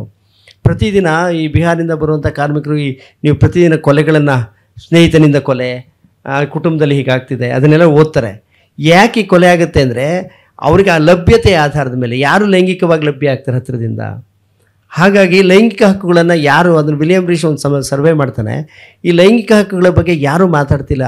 ಅದು ಬಡವರ ಲೈಂಗಿಕ ಹಕ್ಕುಗಳು, ಹೋಟೆಲಲ್ಲಿ ಕೆಲಸ ಮಾಡೋರು, ಕಾರ್ಮಿಕರ ಲೈಂಗಿಕ ಹಕ್ಕುಗಳು 18 ವರ್ಷಕ್ಕೆ ಬಂದಿದ್ದಾರೆ. ಅದನ್ನು ಯಾವ ರೀತಿ ಅಡ್ರೆಸ್ ಮಾಡಬೇಕು, ಮತ್ತು ಅವ್ರನ್ನ ಡಿಸ್ಪ್ಲೇಸ್ ಮಾಡೋಂಗೆ ನೋಡಿಕೊಂಡು ಸರ್ಕಾರಗಳೇನು ಮಾಡೋದು? ಸರ್ಕಾರಗಳು ಫೋರ್ಸಿಬಲ್ ಡೈವರ್ಸ್ಗೆ ಕುಟುಂಬಗಳನ್ನು ಹೊಡಿತಿರೋದು ಕೇವಲ ಕುಟುಂಬದೊಳಗಡೆ ಹೆಣ್ಣು ಗಂಡಿನ ಡೈನಾಮಿಕ್ಸಲ್ಲ. ಸರ್ಕಾರಗಳು ಎಷ್ಟೊಂದು ಕಾರಣವಾಗಿದೆ ಅಂದರೆ ತೀವ್ರ ಬಡತನಕ್ಕೆ ನೂಕಿವೆ, ಮತ್ತು ಜನರನ್ನು ನಿರಾಶ್ರಿತರನ್ನಾಗಿ ಮಾಡಿವೆ, ವಲಸೆ ಇದು ಮಾಡಿದೆ. ಆಮೇಲೆ ಸರಳವಾದ ಉದಾಹರಣೆ ಕೊಡ್ತೀನಿ. ಪ್ರೈಮರಿ ಸ್ಕೂಲ್ ಟೀಚರ್ಸ್ನ ಟ್ರಾನ್ಸ್ಫರ್ ಮಾಡುವಾಗ ಗಂಡ ಬೆಂಗಳೂರಲ್ಲಿದ್ದರೆ ಬೆಳಗಾವಿನಲ್ಲಿ ಹೆಂಡತಿ ಇರ್ತಾಳೆ, ಲೈಫ್ ಲಾಂಗು ಹಂಗೆ ಇರ್ತಾರೆ. ಅವರು ಮಂತ್ ಎಂಡ್ ಫ್ಯಾಮಿಲಿ ಅಲ್ಲ, 2 years 3 months ಎಂಡ್ ಫ್ಯಾಮಿಲಿ ಅವರು. ಹಾಗಾಗಿ ಸರ್ಕಾರ ಪೊಲಿಟಿಕಲ್ ಡಿಸಿಷನ್ ತಗೊಳ್ಳುವಾಗ ಮೇಲ್ನೋಟಕ್ಕೆ ವಿಶ್ವ ಕುಟುಂಬವನ್ನು ರಕ್ಷಿಸಬೇಕು ಅಂತ ಇದ್ದಾರೆ. ಆದರೆ ಎಷ್ಟು ಜನ ದಾರಿದ್ರ್ಯದ ಕಡೆ ಹೋದಷ್ಟು ಕುಟುಂಬ ವಲಸೆ ಜಾಸ್ತಿ ಆದಷ್ಟು ಕುಟುಂಬ ವ್ಯವಸ್ಥೆ ನಿಲ್ಲೋದಿಲ್ಲ. ಆಮೇಲೆ ಅದು ಇನ್ನೊಂದೇನೆಂದರೆ, ಯಾವುದನ್ನು ಇವರು ಅನೈತಿಕ ಸಂಬಂಧ ಅಂತ ಕರೀತಾರೋ, ವಿವಾಹದ ಹೊರಗಿನ ಸಂಬಂಧವನ್ನು, ಆ ಸಂಬಂಧವನ್ನು ಅನಿವಾರ್ಯ ಉಂಟು ಮಾಡಿರೋದು ಈ ಸರ್ಕಾರಗಳೇ, ಮತ್ತು ಅವರನ್ನು ಶಿಕ್ಷಿಸೋದು ಈ ಸರ್ಕಾರಗಳೇ. ಹೀಗೆ ಈ ಎಲ್ಲ ವಿಚಾರಗಳನ್ನು ನಾವು ಸ್ವಲ್ಪ ಸೋಷಿಯಲಾಜಿಕಲ್ ಆಗಿ ಡೀಪ್ ಅನಾಲಿಸಿಸ್ ಪಡಿಸ್ಬೇಕು ಅನಿಸುತ್ತೆ. Correct sir. ನೀವು ಈ ಆ್ಯಂಗಲ್ ಹೇಳಿದ್ರಲ್ಲ, ಇಂಥ ಒಂದು ಎಕ್ಸ್ಪೀರಿಯನ್ಸ್ ನನ್ನ ಪ್ರೊಫೆಷನ್ದಾಗ ಆಯಿತು. ಅದು ಯಾವಾಗಂದ್ರೆ ಕೊರೋನಾ ಟೈಮ್ ಒಳಗೆ ಮೈಗ್ರೆಂಟ್ ಲೇಬರ್ಸ್ 2 ಲೇಡಿಗಳು ಅಲ್ಲಿ ಒಂದು ಫ್ಯಾಕ್ಟ್ರಿ ಒಳಗೆ ಅವ್ರನ್ನ ಜೀತದಾಳ ಥರ ಇಟ್ಟಿದ್ರು. ಬರೀ ಇಬ್ಬರನ್ನಲ್ಲ, ಅಲ್ಲಿ ಭಾಳ ಮಂದಿ ಹೆಣ್ಮಕ್ಳು ಇದ್ದರು, ಗಂಡಸರು ಇದ್ದರು. ಇವರು ನಾರ್ತ್ ಈಸ್ಟ್ನಿಂದ ಬಂದವರು, ಜಾರ್ಖಂಡದವರು. ಆ 2 ಹೆಣ್ಮಕ್ಳ ಮೇಲೆ ಅಲ್ಲಿ ರೆಗ್ಯುಲರ್ ಆಗಿ ಅಲ್ಲಿ ನೋಡ್ಕೊಳ್ಳೋ ಸೂಪರ್ವೈಸರ್ಗಳು ಅವರು ಅತ್ಯಾಚಾರ ಮಾಡ್ತಿದ್ರಂತೆ.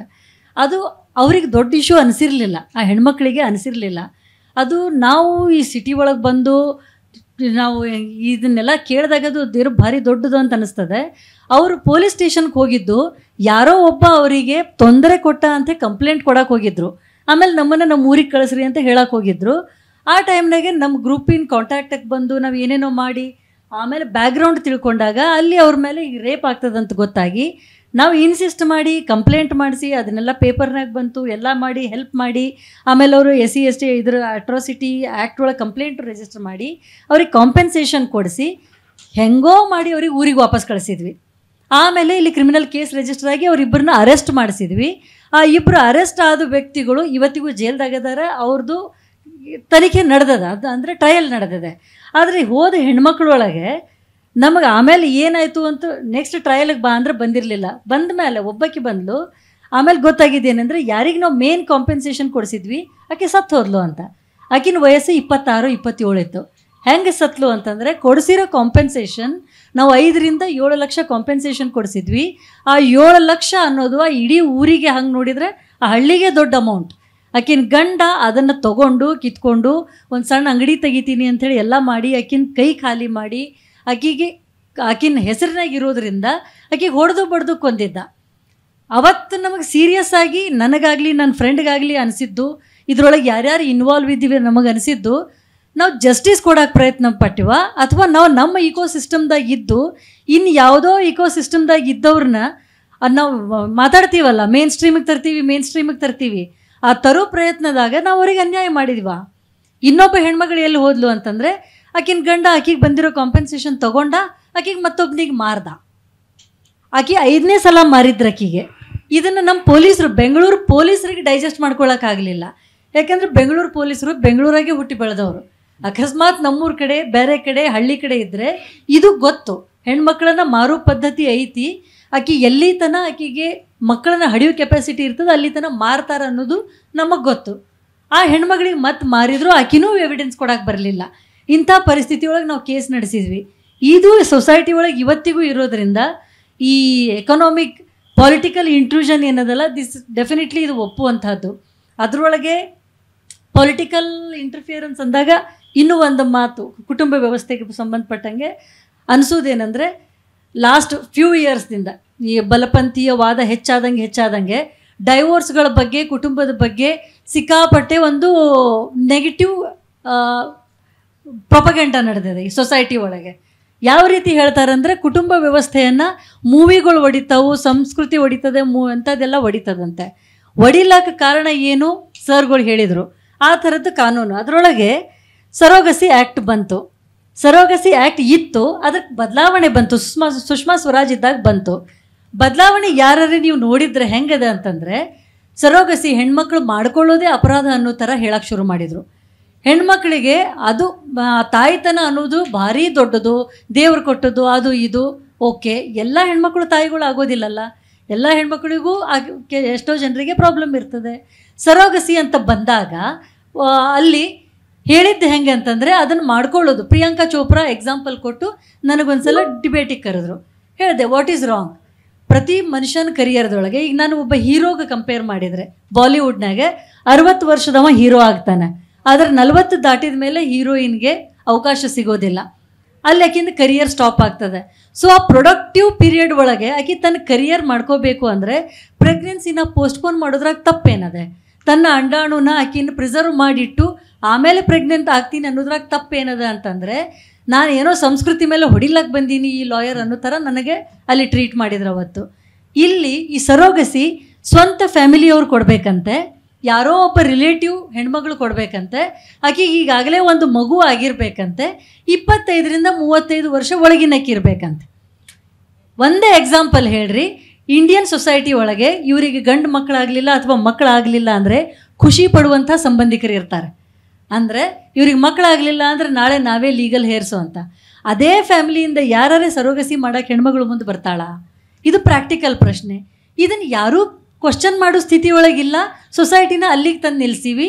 ಪ್ರಶ್ನೆ ಮಾಡೋದನ್ನೇ ಅಪರಾಧ ಅನ್ನುವಂಥ ಸ್ಥಿತಿ ಒಳಗೆ ಇವತ್ತು ಜನ ನಿಂತಾಗ ಈ ಪೊಲಿಟಿಕಲ್ ಈ ಬ್ಯಾರಿಯರನ್ನು ಒಡಿಲಾಕೆ ಯಾವ್ಯಾವ ರೀತಿ ನಾವು ಪ್ರಯತ್ನ ಮಾಡಬೇಕು? ನಿಮ್ಮ ಇಬ್ಬರು ಸೈಕಾಲಜಿಕಲಿನೂ ಹೇಳ್ರಿ, ಹೆಣ್ಮಕ್ಳಿಗೆ ಹೆಂಗೆ ಎಂಪವರ್ ಮಾಡಿ ಹೇಳ್ತೀರಿ, ನೀವು ಸೋಷಿಯಾಲಜಿಕಲಿ ಹೇಳ್ರಿ. ಈ ಪೊಲಿಟಿಕಲ್ ಇಂಟ್ರೂಷನನ್ನು ಕುಟುಂಬ ವ್ಯವಸ್ಥೆಯೊಳಗೆ ಯಾವ ರೀತಿ ಹೊಡಿಬಹುದು? ಹಲೋ, ನನಗೆ ಭಾಳ ಸರಳವಾಗಿರೋದು ಒಂದು ಉದಾಹರಣೆ ಇತ್ತೀಚಿಂದು. ನಾನು ಬೆಂಗಳೂರಿಂದ ಆಚೆ ಇರ್ತೀನಿ, ನನ್ನ ತೋಟ ಮಾಡ್ಕೊಂಡು ಅಲ್ಲಿದ್ದೀನಿ ನಾನು. ಅಲ್ಲಿ ಒಂದು ಹುಡುಗಿ 82% ತೊಗೊಂಡು 10th ಕ್ಲಾಸ್ ಪಾಸ್ ಮಾಡಿದ್ದಾಳೆ. ತಂದೆ ರೋಡ್ ಆಕ್ಸಿಡೆಂಟಲ್ಲಿ ತೀರ್ಕೊಂಡಿದ್ದಾಳೆ. ತಾಯಿ ಮಾನಸಿಕ ಅಸ್ವಸ್ಥಳು. ತಾತ ಅಜ್ಜಿ ನೋಡ್ಕೊಳ್ತಾರೆ. ಅವರಿಗೆ ಕುರಿ ಮೇಕೆ ಎಲ್ಲ ಇದೆ, ಭೂಮಿ ಇದೆ. ತಾತ ಈ ಮಗುನ ಕಾಲೇಜಿಗೆ ಸೇರಿಸಿಲ್ಲ. ನಾನು ಪಂಚಾಯತಿ ಮೆಂಬರ್ಸ್ನೆಲ್ಲ ಮೀಟ್ ಮಾಡಿ ಅವರೆಲ್ಲರನ್ನೂ ಕರ್ಕೊಂಡೋಗಿ ಹೇಳಿದೆ, ನೀನು ಏನು ಖರ್ಚು ಮಾಡಬೇಡ ಮಾರಾಯ, ಎಲ್ಲ ನಾನು ನೋಡ್ಕೊಳ್ತೀನಿ. ಬಸ್ ಪಾಸ್ ಮೊದಲುಗೊಂಡು ಎಲ್ಲವೂ ನನ್ನ ಖರ್ಚು, ಕಳಿಸು ಅಂತ. ಇಡೀ ಹಳ್ಳಿನ ಎಲ್ಲರನ್ನೂ ಸೇರಿಸಿ ಪಂಚಾಯತಿ ಮೆಂಬರ್ಸ್ನೆಲ್ಲ ಕರ್ಕೊಂಡೋಗಿ ಮೀಟಿಂಗ್ ಮಾಡಿದೆ. ಇನ್ನೂ ನನಗೆ ಆ ಹುಡುಗಿನ ಕಾಲೇಜಿಗೆ ಸೇರ್ಸೋಕ್ಕಾಗಿಲ್ಲ. ಇದೊಂದು ಚಿಕ್ಕ ಇದು. ಈಗೊಂದು ತಿಂಗಳಿಂದ ಒಂದು ಹುಡುಗಿ ಕುಣಗಲ್ಲಿಂದ ಯಾರೋ ಕರ್ಕೊಂಬಂದಿದ್ದಾರೆ ನನ್ನ ಹತ್ರಕ್ಕೆ. 19 ವರ್ಷ ಆ ಮಗುಗೆ. 18ಕ್ಕೆ ಮದುವೆ ಮಾಡಿದ್ದಾರೆ. ನನ್ನ ಮನೆಗೆ ಬಂದು ಆ ಹುಡುಗಿ ಹೀಗೆ ಹೊರಗಿಕೊಂಡು ಕೂತ್ಕೊಳ್ಳೋಕ್ಕಾಗಿಲ್ಲ, ಸೊಂಟ ಮುರಿದ್ಬಿಟ್ಟಿದ್ದಾನೆ ಹೊಡೆದ್ಬಿಟ್ಟು. ಇಡೀ ರಾತ್ರಿ ಮೆಸೇಜ್ ಮಾಡ್ತಾನೆ, ಮೆಸೇಜ್ಗೆ ಉತ್ತರ ಕೊಡಬೇಕು. ಪರ್ಸ್ನಾಲಿಟಿ ಸ್ಕಿಸೋಫ್ರೇನಿಯಾ ಕಾಯಿಲೆ ಅದು. ತಂದೆಗೆ ಅಸ್ತಮಾ ಕಾಯಿಲೆ ಇದೆ. ನಾನು ಸತ್ತೋಗ್ತೀನಿ, ನನ್ನ ಮಗಳು ದಿಕ್ಕೆಟ್ಬಿಡ್ತಾಳೆ ಅನ್ನೋ ಕಾರಣಕ್ಕೆ ಮದುವೆ ಮಾಡಿಬಿಟ್ಟಿದ್ದಾನೆ. ಆ ಮಗುನ ಮಾಗಡಿ ಸ್ಕೂಲಿಗೆ, ಮಾಗಡಿ ಕಾಲೇಜಿಗೆ ಫಸ್ಟ್ ಸೆಮಿಸ್ಟರ್ ಮಾತ್ರ ಮುಗಿಸಿದ್ಲು. ಸೋದರ ಮಾವಂದರೆಲ್ಲ ಸೇರಿಸಿ ಮೀಟಿಂಗ್ ಮಾಡಿ ಆ ಮಗುನ ಮತ್ತೆ ಕಾಲೇಜಿಗೆ ಸೇರಿಸ್ಬೇಕಾದ್ರೆ ಸುಮಾರು 15 ದಿನದ ಇದು. ಪ್ರತಿದಿನ ಹೋಗ್ತಾಯಿದ್ದೆ ನಾವು ಮಟ್ ಮಾಡೋಕ್ಕೆ. ಸಣ್ಣ ಕೆಲಸನೂ ಒಂದು ಚಿಕ್ಕದೊಂದು ಕೆಲಸ ಏನಂದರೆ, ಯಾವುದೋ ಇವತ್ತಿಗೂ ಮದುವೆ ಸೀಸನಲ್ಲಿ 15ಕ್ಕೆ 16ಕ್ಕೆ ಮದುವೆ ಮಾಡೋದು ನಿಂತಿಲ್ಲ. ಯಾರು ನಾನು ಹೇಳಿದೆ ನೋಡಿ, ಊರಿನಲ್ಲಿ ಕೆಂಕೇರಮ್ಮ, ಗಂಗಸಂದ್ರಮ್ಮ, ಪಟ್ಟಲದಮ್ಮ, ಬಿಸಿಲು ಮಾರಮ್ಮ ಅಂತ ಪೂಜೆ ಮಾಡ್ತೀರಾ, ನಿಮ್ಮ ಮನೇಲಿರೋ ಮಗು ನೀವು ಮರ್ಯಾದೆಯನ್ನು ನೋಡ್ತಿಲ್ವಲ್ಲ, ಹೆಣ್ಮಗುನ ಎಷ್ಟು ಚೆನ್ನಾಗಿ ಓದ್ತಾಳವಳು ಅಂತ. ಆ ಮಗು ಚೆನ್ನಾಗಿ ಓದುತ್ತೆ, ಜಯಲಕ್ಷ್ಮಿ ಅಂತ ಅವಳ ಹೆಸರು. ಹೆಲ್ಪ್ಲೆಸ್ ಆಗಿಬಿಟ್ಟೆ. ಇನ್ನೂ ಆ ಮಗುನ ಕಾಲೇಜಿಗೆ ಸೇರ್ಸೋಕ್ಕಾಗಿಲ್ಲ ನನಗೆ. ಆಮೇಲೆ ಯಾರನ್ನು ಕೇಳಲಿ?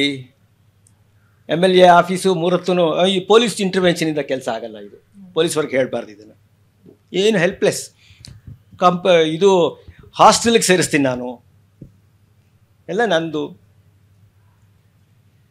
ಆದರೂ of course I hope you don't mistake me for saying this, ನಾನೊಂದು 7 ಹೆಣ್ಮಕ್ಳನ್ನ ಓದಿಸ್ತಾ ಇದ್ದೀನಿ. ಎಲ್ಲ ಖರ್ಚು ನಂದೆ. ನನಗೆ ಒಬ್ಬಳು ಮಗಳು, 30,000 ಮಕ್ಕಳಿದ್ದಾರೆ ನನಗೆ, ಹೆಣ್ಮಕ್ಳು. ಕಾಲೇಜಲ್ಲಿ ಹುಡುಗಿರು ನನ್ನನ್ನು ಮದರ್ಸ್ ಡೇಗೆ ವಿಶ್ ಮಾಡೋದು. ಇದಕ್ಕೆ ಯಾಕೆ ಹೇಳ್ತೀನಿ ಅಂದರೆ, ಈ ಕೌನ್ಸಿಲಿಂಗ್ ಮತ್ತು ಥೆರಪಿಯಲ್ಲಿ ನಾನು ಇರೋದ್ರಿಂದ ಅವ್ರುಗಳು ಹೇಳ್ಕೊಳ್ಳೋ ಇದಕ್ಕೆ ಕೇಳಿ, ಮೇಡಮ್ ಆ ಮಗು ಕೇಸು ನಿಮ್ಮ ಹ್ಯಾಂಡ್ಸಲ್ಲಿ ಯಾರ್ಯಾರನ್ನ ಇದು ಮಾಡಿ ಕಾಂಟ್ಯಾಕ್ಟ್ ಮಾಡೋದು, ಏನೂ ಮಾಡೋಕ್ಕೆ ಹೆಲ್ಪ್ಲೆಸ್ ಆಗಿಬಿಡ್ತೀವಿ. Important anger bothers me many times. ಜೊತೆಗೆ ನಿಂತರೆ ಸಾಕು, ಒಂದು ಶಿಕ್ಷಣ ಮತ್ತೆ ಉದ್ಯೋಗ, ಆಮೇಲೆ ಛಲ, ಆತ್ಮಗೌರವ. Whether your husband respects you R not, you must learn to respect yourself. ಮತ್ತು ಏನಂದರೆ, ಯಾವುದೇ ಮನುಷ್ಯ ಸಂಬಂಧದಲ್ಲಿ ಕಾನ್ಫ್ಲಿಕ್ಟ್ಗಳಿಲ್ಲದೆ ಇರೋದೇ ಇಲ್ಲ.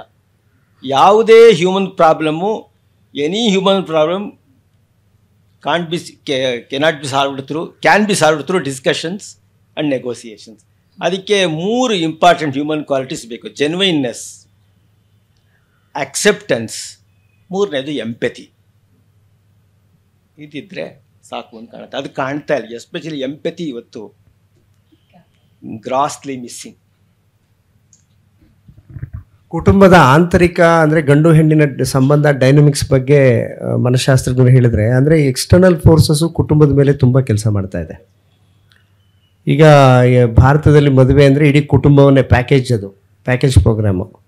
ಆಮೇಲೆ ವ್ಯಕ್ತಿಯ ಲೈಂಗಿಕತೆನ ಮತ್ತು ವಿವಾಹನ ವ್ಯಕ್ತಿ ಅವನು ಅಥವಾ ಅವಳು ಡಿಸೈಡ್ ಮಾಡ್ತಾ ಇಲ್ಲ. ಅಲ್ಲಿ ಹೊರಗಡೆ ಇರುವಂಥ ಸಮಾಜ, ಬಾಹ್ಯ ಶಕ್ತಿಗಳೇ ಇದನ್ನು ಡಿಸೈಡ್ ಮಾಡ್ತಿರೋದ್ರಿಂದ ಕುಟುಂಬದಲ್ಲಿ ಅವ್ರದ್ದೇ ಆದಂಥ ಒಂದು ಹಕ್ಕನ್ನು, ನಮ್ಮ ಕುಟುಂಬ ಎನ್ನುವ ಒಂದು ಇಲ್ಲಿ ಕಲೆಕ್ಟಿವ್ ಸೆಲ್ಫ್ ಇದೆ. ಸುಧೀರ್ ಕಾಕರ್ ಮಾತಾಡಿದ್ರೆ ಕಲೆಕ್ಟಿವ್ ಸೆಲ್ಫ್ ಇದೆ. ಅಂದರೆ ಎಲ್ಲರೂ ಎಲ್ಲದರಲ್ಲೂ ಭಾಗಿಯಾಗಬೇಕು. ಆಮೇಲೆ ಅಂದರೆ ನಾವೇನು ನಿರಾಶಾವಾದನೆ ನೋಡಬೇಕಿಲ್ಲ. ಎಷ್ಟೋ ಕಡೆ ಭಾರತದಲ್ಲಿ ಈಗ ಸ್ವತಂತ್ರವಾಗಿ, ಈಗ ಉರ್ಫಿ ಜಾವೇದ್ ಥರದವರೇ ನನಗೆ ಸ್ವತಂತ್ರದ ಒಂದು ಸಂಕೇತವಾಗಿ ಕಾಣಿಸ್ತಾ ಇದ್ದಾರೆ. ಅಷ್ಟು ಧೈರ್ಯವಾಗಿ ತನಗೆ ಅನಿಸಿದ್ದನ್ನು ತಾನು ಮಾಡುವಂತಹ, ಮಾನಸಿಕ ಇದರಿಂದ ಬಿಡುಗಡೆ ಹೊಂದುವ ಮತ್ತು ಈ ಜಡ್ಡುಗಟ್ಟಿದ ಮೌಲ್ಯಗಳಿಂದ ಹೊರಗಡೆ ಬರುವ, ತಾನು ವ್ಯಕ್ತಿಯಾಗಿ ತನಗೆ ಅನ್ನಿಸಿದಂತೆ ಬದುಕುವ, ಇದು ಬರೀ ಲೈಂಗಿಕತೆಗೆ ಅಷ್ಟೇ ಸೀಮಿತವಾಗಿಲ್ಲ, ಬೇರೆ ಎಲ್ಲದಕ್ಕೂ ಸೀಮಿತವಾಗಿದೆ. ಹಾಗಾಗಿ ಕುಟುಂಬ ಎನ್ನೋದನ್ನು ನಾವು ಈ ಒಂದು ನಿರ್ದಿಷ್ಟವಾದ ರೂಪದಲ್ಲಿ ಕಾಣದೇ ಹೋದ್ರೂ ಗಂಡು ಹೆಣ್ಣಿನ ಸಾಂಗತ್ಯವಾಗಿ ಮುಂದುವರಿಬೋದು. ಆದರೆ ಬಹಳ ಕಾಲ ಈ ಕುಟುಂಬಕ್ಕೆ ಇದೇ ಪರಿಸ್ಥಿತಿ ಮುಂದುವರೆದ್ರೆ, ನಾವು ಅಂದ್ಕೊಂಡಿರೋ ಕುಟುಂಬ ಅಂದರೆ ಅಂದ ತಕ್ಷಣ ನಾವು ಸಂಕೀರ್ಣತೆ ಅಂತ ಏನು ಭಾವಿಸ್ತಿದ್ದೀವಿ? ಕ್ಯಾಥೋಲಿಕ್ ಕ್ರಿಶ್ಚಿಯನ್ ವ್ಯಾಲ್ಯೂಯಿಂದ ಬಂದಂಥ ಗಂಡು ಹೆಣ್ಣು ಶ್ರೀರಾಮ ಸೀತೆ ಕುಟುಂಬನ ನಾವು ಮಾದರಿಯಾಗಿ ಇಟ್ಕೊಂಡಿದ್ದೀವಿ.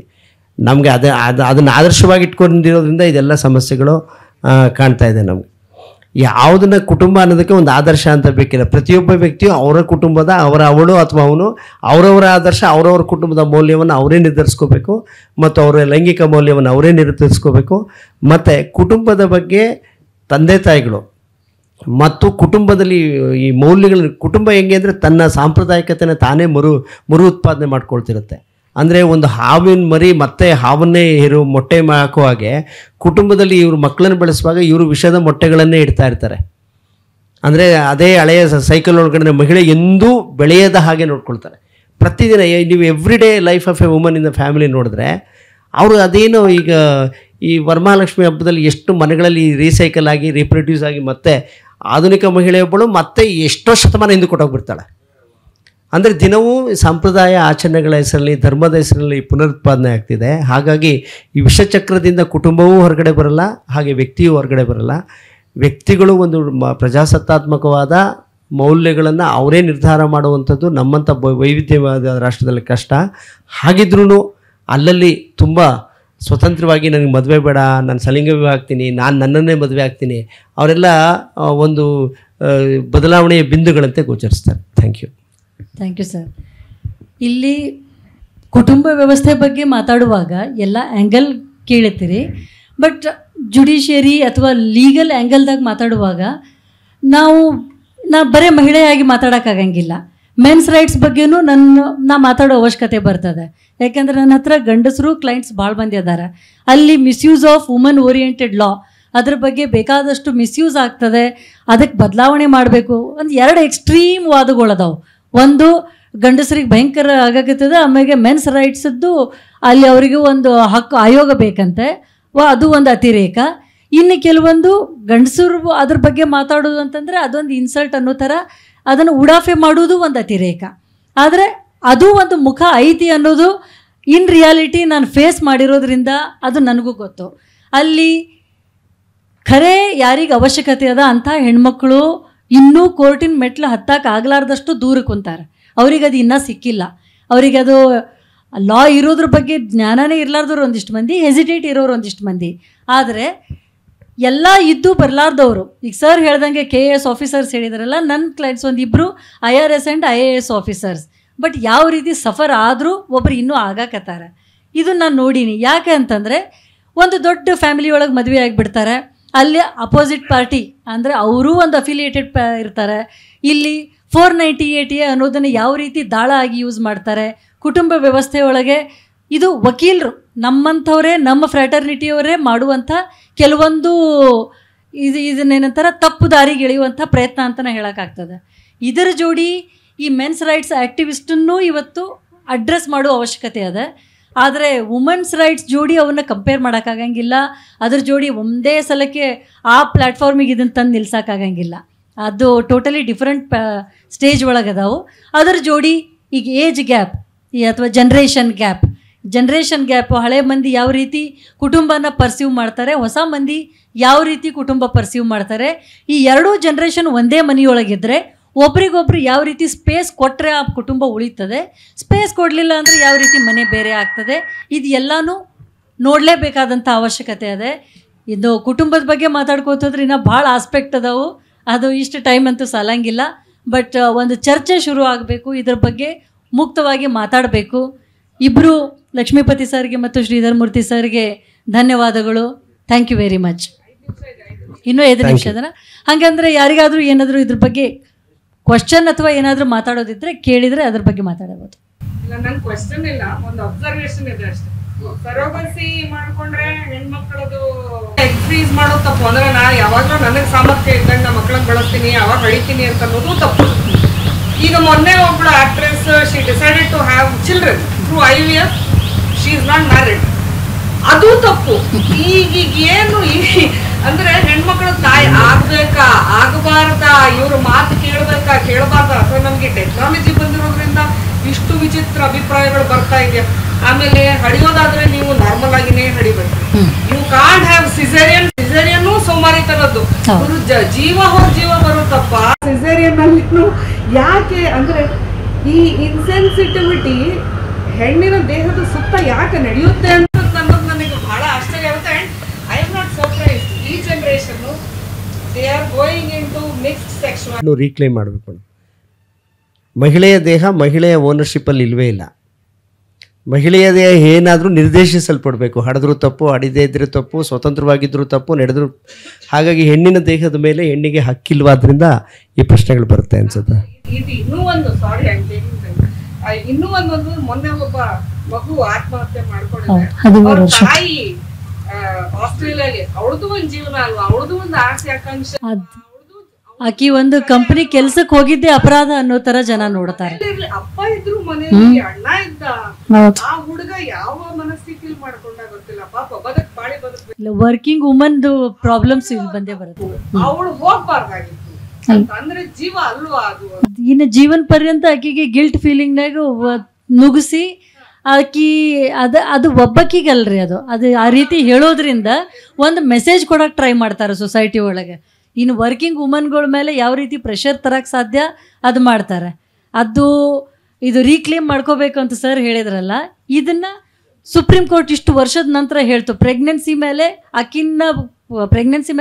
ಆಕಿಗೆ ಹಕ್ಕದ ಅಂತ ಹೇಳಿ. ಇದನ್ನು ಹೇಳಕ್ಕೆ ಇಷ್ಟು ವರ್ಷ ಬೇಕಾಯಿತು ಸುಪ್ರೀಂ ಕೋರ್ಟಿಗೆ ಇದ್ದೂ ಸಹಿತ. ಆದರೆ ಇಲ್ಲಿ ಹೆಂಗದೆ ಅಂದರೆ ಸೊಸೈಟಿ ಒಳಗೆ ಎಕ್ಸ್ಪೆಕ್ಟೇಷನ್ ನೀವು ಇವತ್ತಿಗೂ ಅದೇ ಥರದ ಸೀರಿಯಲ್ ಬರ್ತಾವೆ, ಇವತ್ತಿಗೂ ಅದೇ ಥರದ ಸಿನಿಮಾ ಬರ್ತಾವೆ. ಸೀರಿಯಲ್ ಒಳಗಾಗಲಿ ಎಲ್ಲನೂ ಆಗಲಿ ಒಬ್ಬ ಆದರ್ಶ ಹೆಣ್ಮಗಳಿಗೆ ತೋರಿಸೋದು ಅಂತಂದರೆ ಅದು ಆಕೆ ಕೆಲಸನೂ ಮಾಡ್ತಾಳೆ ಮನೇನೂ ಮಾಡ್ತಾಳೆ ಅಂತ ನೋಡ್ಕೊಳ್ಳೋದು. ಈಗ ನನ್ನ ಕಡೆ ಬಂದಿರೋ ಕ್ಲೈಂಟ್ಸ್ ಒಂದಿಷ್ಟು ಮಂದಿ ಆಕೆ ಏನೂ ಮನೆ ಕೆಲಸ ಮಾಡೋದಿಲ್ಲ, ಆಕೆ ಏನೂ ಮಾಡೋದಿಲ್ಲ. ಓಕೆ, ಮಾಡೋದಿಲ್ಲ ಅಂತಂದರೆ ಹೊರಗಿಂದ ಮಾಡೋದಿಲ್ಲ. ಅದು ಇಲ್ಲಿ ಹೆಂಗಿದೆ ಅಂತಂದ್ರೆ ಹೊರಗಿಂದ ಮಾಡ್ತಾಳೆ ಅಂದರೆ ಒಂದು ಎಕ್ಸ್ಕ್ಯೂಸ್ ಅದ ಆಕೆಗೆ ಮನೆಯೊಳಗೆ ಮಾಡಲಾರ್ದೆ ಇರಾಕೆ ಅಂತ. ಆದರೆ ಆಕೆ ಮನೆಯೊಳಗೂ ಒಂದು ಸ್ವಲ್ಪ ಹೆಲ್ಪ್ ಎಕ್ಸ್ಪೆಕ್ಟ್ ಮಾಡ್ತಾಳೆ ಅಂತಂದರೆ ಆಕೆ ಹೊರಗಂತೂ ಹೋಗೋದಿಲ್ಲಲ್ಲ, ಆಕೆ ಮನೆಯೊಳಗಾದ್ರೆ ಆಕೆಗೆ ಹೆಲ್ಪ್ ಯಾಕೆ ಬೇಕು? ಆ ಥರದ ಮನಸ್ಥಿತಿ ಕ್ಲೈಂಟು US ಕೂತ್ ಮಾತಾಡ್ತಾನೆ ನನ್ನ ಜೋಡಿ. ಅವ ಹೇಳ್ತಾನೆ ಕೂತಲ್ಲೇ ಆಕೆ ಅವನಿಗೆಲ್ಲ ಕೊಡಬೇಕು, ಎಲ್ಲ ಮಾಡಬೇಕು, ಯಾಕೆಂದ್ರೆ ಆಕೆ ಹೊರಗೆ ಹೋಗೋದಿಲ್ಲಲ್ಲ, ಮನೆಯೊಳಗೆ ಅದಾಳಲ್ಲ, ನಾವು ಉಳಿಸ್ಬಹುದಲ್ಲ ಅಂತೇಳಿ. ಇದು ಮನೆಯೊಳಗೆ ಹೆಂಡತಿಗೆ ಹೆಲ್ಪ್ ಮಾಡೋದನ್ನೇ ಒಂದು ಡಿಗ್ರೇಡಿಂಗ್, ತನ್ನ ಒಂದು ಸೋಷಿಯಲ್ ಸ್ಟೇಟಸ್ ಆಗಲಿ ತನ್ನ ಈಗೋಕ್ಕಾಗಲಿ ಹೊಡೆತ ಅಂತ ತಿಳ್ಕೊಳ್ಳುವಂಥ ಪರಿಸ್ಥಿತಿ ಮನಸ್ಥಿತಿ ಇವತ್ತಿಗೂ ಅದ. ಆಕೆಗೆ ಕಾನೂನು ಕೊಟ್ಟರು, ಸುಪ್ರೀಂ ಕೋರ್ಟ್ ಹೇಳ್ತು ನಿನ್ನ ಪ್ರೆಗ್ನೆನ್ಸಿ ಮೇಲೆ ನಿನಗೆ ಹಕ್ಕದ, ಇಟ್ಕೋಬೇಕು, ಅದು ಅಬಾರ್ಷನ್ ಮಾಡಬೇಕು. ಅಬಾರ್ಷನ್ಗೆ ಅಫ್ಕೋರ್ಸ್ ರೂಲ್ಸ್ ಅದಾವು, ಇಷ್ಟು ವಾರದ ಒಳಗೆ ಅಂತಂದರೆ ತಾನಾಗಿ ಮಾಡ್ಬೋದು without taking the permission of husband. ಅದು ಎಲ್ಲನೂ ಬಂದ ಮೇಲೇನೂ ಅದನ್ನೆಲ್ಲ ಕರ್ಬ್ ಮಾಡೋಕ್ಕೆ ಈ ಎಲ್ಲ ಥರದ ಇಂಡೈರೆಕ್ಟ್ ಆಗಿ ಅದ್ರ ಮೇಲೆ ಹುನ್ನಾರಗಳು ನಡೀತಿರ್ತಾವೆ. ಇದನ್ನು ಹೆಣ್ಮಕ್ಳು ಅರ್ಥ ಮಾಡ್ಕೊಳ್ಳಾರ್ದೆ ಬೇರೆ ಏನೂ ಮಾಡೋಕ್ಕೆ ಸಾಧ್ಯ ಇಲ್ಲ. ಬರೇ ಎಜುಕೇಷನ್, ನಾ ಭಾಳ ಸಲ ಒಂದು ಕಾಲೇಜ್ಗಳಿಗೆ ಗೆಸ್ಟಾಗಿ ಹೋದಾಗ ಹುಡುಗಿಯರಿಗೆ ಕೇಳಿದರೆ ಏನು ಎಂಪವರ್ಮೆಂಟ್ ಅಂತಂದರೆ ಅವ್ರ ಪ್ರಕಾರ ಏನದ, ನಾವು ಚಲೋ ಡಿಗ್ರಿ ಮಾಡಾಕತ್ತೀವಿ, ಚಲೋ ಜಾಬಿಗೆ ಹೋಗ್ತೀವಿ, ಅರ್ನ್ ಮಾಡ್ತೀವಿ, ನಮ್ಮ ಕಡೆ ಇಂಡಿಪೆಂಡೆಂಟಾಗಿ ಒಂದು ಸ್ಮಾರ್ಟ್ಫೋನ್ ಅದ, ಗಾಡಿ ಅದ, ನಾವು ಎಲ್ಲಿ ಬೇಕಲ್ಲಿ ಹೋಗ್ತೀವಿ, ಎಂಥದ್ದು ಬೇಕಾ ಡ್ರೆಸ್ ಹಾಕೋತೀವಿ, ಕರೆಕ್ಟು. ಆಮೇಲೆ ನೀ ಅರ್ನ್ ಮಾಡಿದ್ದನ್ನು ಯಾವ ರೀತಿ ಬೇಕಂಗೆ ಡಿಸ್ಪೋಸ್ ಮಾಡೋ ಅಥಾರಿಟಿ ಐತಾ ನಿನಗೆ ಅಂದರೆ ಇಲ್ಲ. ಹೋಗಲಿ, ನಿನ್ನ ಲೈಫ್ ಪಾರ್ಟ್ನರನ್ನು ಚೂಸ್ ಮಾಡೋ ಅಥಾರಿಟಿ ಐತಾ ನಿನಗೆ ಇಲ್ಲ. ಕರೆಕ್ಟಾಗಿ ಎಲ್ಲಿ ಬರಬೇಕು ಅಲ್ಲಿ ಮೂಗುದಾರ ಹಿಡಿದು ಹೇಳೋದು.